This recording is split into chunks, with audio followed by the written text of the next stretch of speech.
Welcome to our class. आज हम कुछ अपवर्तन की कुछ घटनाओं के बारे में देखने वाले हैं। जो सबसे इम्पोर्टेंट घटना है एक दो उनके बारे में देखने वाले, बाकी तो हम सीख सकते हैं। तो अब हमारे पास में आज का टॉपिक है पूर्ण आंतरिक परावर्तन। पूर्ण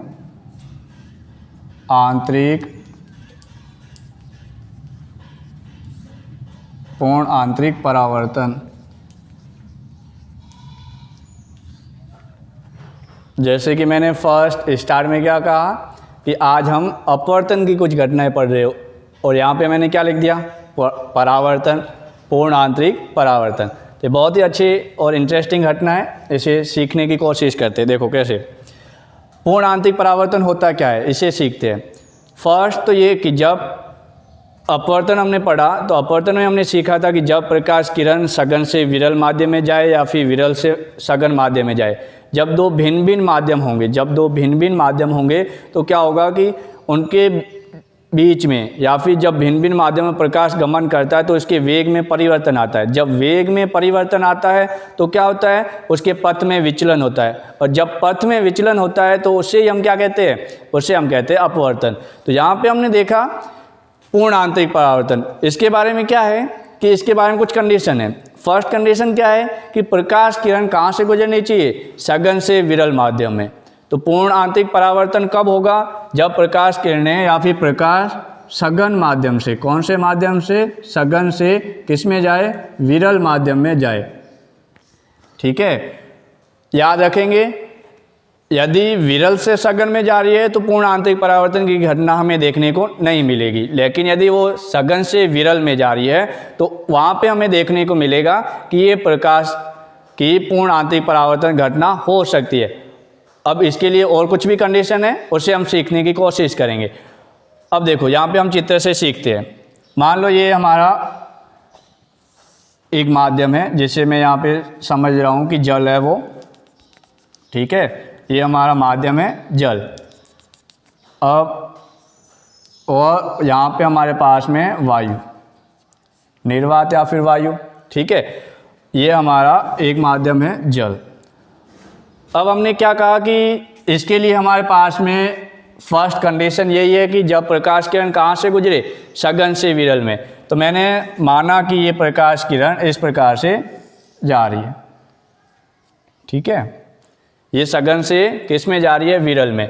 और यहाँ पे अभिलंब है, अभिलंब एक काल्पनिक रेखा है, याद रखेंगे, एक काल्पनिक रेखा है जो कि सतह के लंबवत रहेगी, या फिर ये जो सतह है इसके लंबवत, जहाँ से कि प्रकाश किरण अपवर्तित हो, और अपवर्तित होती है तब हमें अपवर्तन और आपतन या फिर अपवर्तित कोण या फिर आपतित कोण और परावर्तित कोण, उनके बारे में पता चले।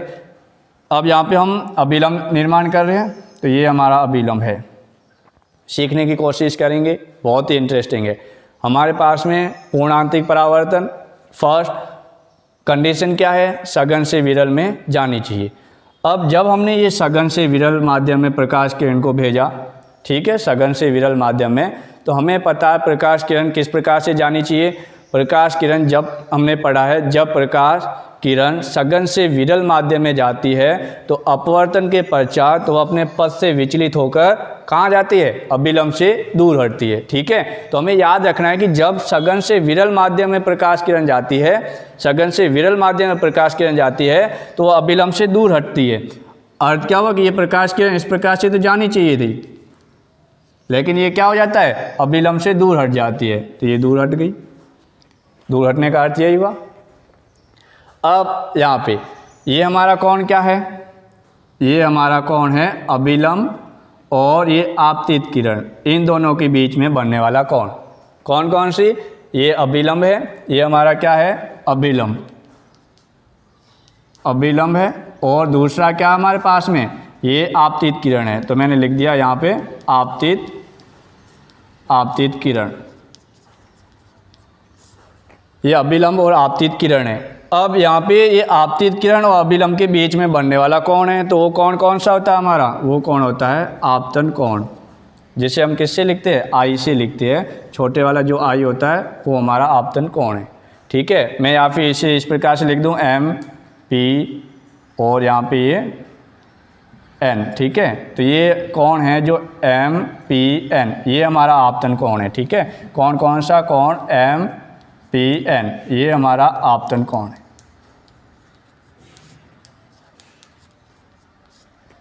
अब यहाँ पे समझेंगे और हमने कहा कि सघन से विरल में जा रही है तो अभिलंब से दूर हट जाती है प्रकाश किरण अपवर्तन के पश्चात। अब यहाँ पे ध्यान देना है क्या चीज़ है कि यदि ये आपतन कोण है, ठीक है, यदि इसका मान मैं बढ़ाऊँ, ये पहले यहाँ पे था, कुछ थीटा था मान लिया, ठीक है। अब ये प्रकाश किरण इस कोण पे आपतित हो रही है, ठीक है। ये कौन से कोण पे आपतित हो रही है? थीटा से कुछ बड़े कोण पे। ये जो दूसरी बार ये आपतित हो रही है ये थीटा से कुछ बड़ा होगा, ठीक है। जब ये थीटा से कुछ बड़ा होगा तो अर्थ हुआ कि ये इस प्रकार से जानी चाहिए थी यहाँ पे, लेकिन ये कहाँ पे जाएगी? अब की बार ये इस प्रकार से जाएगी अभिलंब से दूर, जो कि अपवर्तन है, ठीक है। हमने क्या देखा कि आपतन कोण जितना बढ़ता जाएगा उस प्रकार से ये अभिलंब से प्रकाश किरण अपवर्तन के पश्चात क्या हो जाएगी? दूर हटती जाएगी। तो यहाँ पे हमें क्या पता चला कि एक मान ऐसा आएगा, किस चीज़ का? आपतन कोण का एक ऐसा मान प्राप्त होगा जहाँ पे आपतन कोण का एक ऐसा मान प्राप्त होगा जहाँ पे ये अपवर्तन के पश्चात प्रकाश किरण क्या हो जाएगी? अभिलंब के लंबवत हो जाएगी। समझ आ रहा है क्या चीज़? हम वापस से सीखते हैं। जब प्रकाश किरण सघन से विरल में जाती है तो वहाँ पे क्या होगा? पूर्ण आंतरिक परावर्तन होगा। अभी हम सीख रहे हैं, अभी तक हमने ये घटना नहीं प्राप्त की है। जब सघन से विरल माध्यम में जाती है तो प्रकाश किरण तो पूर्ण आंतरिक परावर्तन हो सकता है। तो हमने क्या किया, ये प्रकाश किरण थी, ये हमारा अभिलंब था, ये प्रकाश किरण आपतित की, ठीक है। आपतित की तो हमें क्या पता चला कि जब प्रकाश किरण आपतित की तो ये सघन से विरल में जा रही है तो ये प्रकाश किरण क्या हो गई? अभिलंब से दूर हट गई। जब ये प्रथम वाली किरण थी, ये वाली, ये सीधी जानी चाहिए थी, लेकिन ये इस प्रकार से चली गई। दूसरा, फिर हमने कहा कि ये जो आपतन कोण है, ये वाला आपतन एम पी और एन, ये वाला कोण हमारा क्या है? आपतन कोण है। अब यदि दूसरी बार यदि मैं थोड़ा सा बढ़ा के आपतन कोण आई का मान जो पहले थीटा था, अब की बार आई2 का मान जो है, आई2 का मान वो क्या है? वो बड़ा है किससे? थीटा से, ठीक है। यदि वो थीटा से बड़ा है, अर्थ क्या हुआ कि वो थोड़ा सा और कोण पे यदि हम आपतित कराएं तो ये प्रकाश किरण दूसरे वाली, ये वाली प्रकाश किरण ऐसे सीधी जानी चाहिए थी, लेकिन वो भी क्या हो जाएगी? अभिलंब से दूर हट जाएगी। अब हमें क्या पता चला कि आई का मान जो है एक पॉइंट पे आई का मान इस प्रकार से प्राप्त होगा कि यह प्रकाश किरण अपवर्तन के पश्चात क्या हो जाएगी? इस अभिलंब के लंबवत हो जाएगी, ठीक है। ये अपवर्तित किरण जो है ये अभिलंब के लंबवत हो जाएगी, ठीक है। उस कोण को, उस आपतन कोण को हम क्या कहेंगे? उसे हम कहेंगे क्रांतिक कोण, ठीक है। उसे हम क्या कहेंगे? क्रांतिक कोण। कौन सा कोण? वह आपतन कोण जिस पर प्रकाश किरण अपवर्तन के पश्चात ये जो अभिलंब है इसके लंबवत हो जाती है, उस कोण को हम क्या कहेंगे? क्रांतिक कोण कहेंगे। और जिससे हम क्या लिखते हैं? सी। यहाँ तक समझ में आया होगा? यदि समझ में नहीं आया आप वीडियो को पॉज करके वापस से एक बार सीखेंगे। जब आपको ये समझ में आ जाएगा फिर ये घटना बहुत ही सरल है। कैसे? अब नेक्स्ट आगे सुनना। जब प्रकाश किरण, अब हम आ रहे हैं पूर्ण आंतरिक परावर्तन पर। जब प्रकाश किरण क्रांतिक कोण से अधिक कोण पर आपतित होती है, जब प्रकाश किरण क्रांतिक कोण से अधिक कोण पर आपतित होती है तो अपवर्तन के पश्चात वह प्रकाश किरण ये इधर जानी चाहिए थी, लेकिन वो क्या हो जाती है? माध्यम के इस पृष्ठ से वो क्या हो जाती है? परावर्तित हो जाती है। माध्यम के दोनों माध्यमों को पृथक करने वाले पृष्ठ से वो क्या हो जाती है? परावर्तित हो जाती है, परावर्तित हो जाती है। इसी घटना को हम क्या कहते हैं? पूर्ण आंतरिक परावर्तन। वापस से सीखते हैं। जब प्रकाश किरण क्रांतिक कोण से अधिक कोण पर आपतित होती है तो दोनों माध्यमों को पृथक करने वाले तल द्वारा प्रकाश किरण पुनः परावर्तित कर दी जाती है उसी माध्यम में। यह घटना, प्रकाश की यह घटना क्या कहलाती है? पूर्ण आंतरिक परावर्तन, ठीक है। आई होप की समझ में आया होगा। अब ये घटनाएं क्या क्या है इसके उदाहरण हम समझते हैं। फर्स्ट, मृग मरीचिका है ना, मृग मरीचिका क्या होता है? तो रेगिस्तान, जो कि हम रेगिस्तान में रहने वाले उन्हें पता होगा। रेगिस्तान में ज़्यादा गर्मी होने के कारण यदि हम सड़कों पे देखें या फिर जो धरातल पे देखें तो क्या होता है कि इस प्रकार से लगता है कि जैसे लंबी दूरी पर या फिर हमसे कुछ ज़्यादा दूरी पर हम देखेंगे तो वहाँ पे हमें क्या दिखाई देता है? पानी दिखाई देता है सड़क पर, ठीक है। और जैसे कि यहाँ पे मृग मरीचिका लिखा है तो इसका अर्थ है कि वो पानी, मृग का अर्थ क्या है? हिरन, ठीक है। हिरन को ऐसे लगता है कि जैसे कुछ दूरी पर वो क्या है? पानी है। तो इसी ये घटना, ये पानी का दिखाई देना, ये वाली घटना किस पर आधारित है? पूर्ण आंतरिक परावर्तन पर आधारित है। इसी प्रकार से एक और घटना है, वो क्या है? हीरे का चमकना, हीरे का चमकना, ठीक है। क्या चीज़?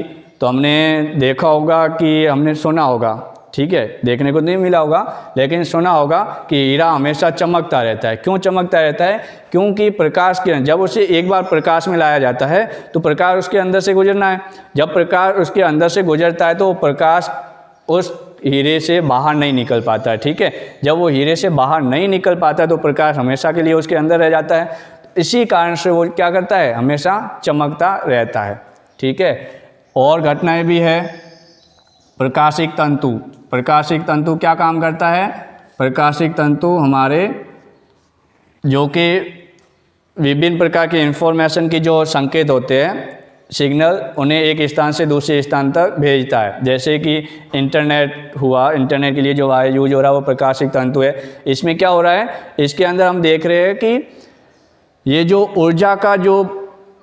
ऊर्जा का जो अवशोषण हो रहा है या फिर उसे लंबी दूरी तक भेजना है तो इसमें प्रकाशिक तंतु में ऊर्जा का अवशोषण बहुत ही कम होता है या फिर नगण्य होता है। इसका अर्थ क्या हुआ कि जिस ऊर्जा को हम यहाँ से भेज रहे हैं उतनी दूरी पर वो जाके या फिर लंबी दूरी पर जाके हम देखेंगे कि वो ऊर्जा का मान लगभग वही का वही प्राप्त होता है। तो इस प्रकार से ये हमारा प्रकाशिक तंतु भी क्या है? पूर्ण आंतरिक परावर्तन पर आधारित है। एक घटना और है लूमिंग। लूमिंग क्या होता है? तो ये लूमिंग हमें शीत प्रदेशों में या फिर बर्फीले स्थानों पे देखने को मिलती है। वो भी एक भ्रम प्रकार का होता है जो कि हमारे मृग मरीचिका है। इसी प्रकार से ये भ्रम पैदा होता है कहाँ पे? जो कि बर्फीला स्थान है वहाँ पर। अब नेक्स्ट आगे, ये जो क्रांति कोण है, ये वाला क्रांति कोण, ये किन चीज़ों पे निर्भर करता है? तो फर्स्ट तो ये कि जो हमारा प्रकाश आ रहा, प्रकाश का रंग, प्रकाश का रंग क्या है उसका। जैसे कि मान लो, या फिर इसे हम इस प्रकार से लिख सकते हैं, या कि रंग या फिर तरंग दे दे रहे, जो कि हमारा प्रकाश है उसका तरंग दे दे रहे। तो हमें पता है कि जो हमारी दृश्य प्रकाश है उसमें जो रेड, जो लाल रंग है, लाल रंग का तरंग दे दे रहे क्या है? सबसे ज़्यादा है, ठीक है। तो ये यहाँ पे देखेंगे किससे ज़्यादा है? वोयलेट से, बैंगनी से। तो हमने देखा कि ये जो हमारा क्रांति कोण है, क्रांति कोण सी, ये किस पर निर्भर करता है? तो ये प्रकाश की लैम्डा या फिर तरंग दैर्ध्य पर निर्भर करता है। जिसकी तरंग दैर्ध्य अधिक होगी उसका क्रांति कोण भी अधिक होगा। तो ये जो लैम्डा आर है, इसका जो क्रांति कोण है वो उसका मान भी क्या होगा? अधिक होगा। किसकी तुलना में? किसकी तुलना में? तो हमने कहा, क्या कहा? यहाँ पे ये समानुपाती है, ठीक है। किसकी तुलना में? तो हमने यहाँ पे क्या कहा कि ये आर ग्रेटर देन होगा सी वोयलेट के। अर्थ क्या हुआ कि लाल रंग के लिए क्रांति कोण का मान अधिक होगा। किसकी तुलना में? ये जो यदि बैंगनी रंग है तो उसके लिए क्रांति कोण का मान कम होगा। किसकी तुलना में? ये जो लाल रंग है इसकी तुलना में। और किस चीज़ पर निर्भर करता है क्रांति कोण? तो क्रांति कोण करता है ताप पर निर्भर, ताप पर। यदि ताप बढ़ेगा, टेम्परेचर बढ़ेगा, तो ये हमारा जो क्रांति कोण है ये भी क्या होगा? बढ़ेगा, ठीक है। तो ये इस प्रकार से हमारा क्रांति कोण है। और ये पूर्ण आंतरिक परावर्तन की कुछ उदाहरण थे और ये पूर्ण आंतरिक परावर्तन को हमने समझाया। आई होप कि आप सभी को समझ में आया होगा।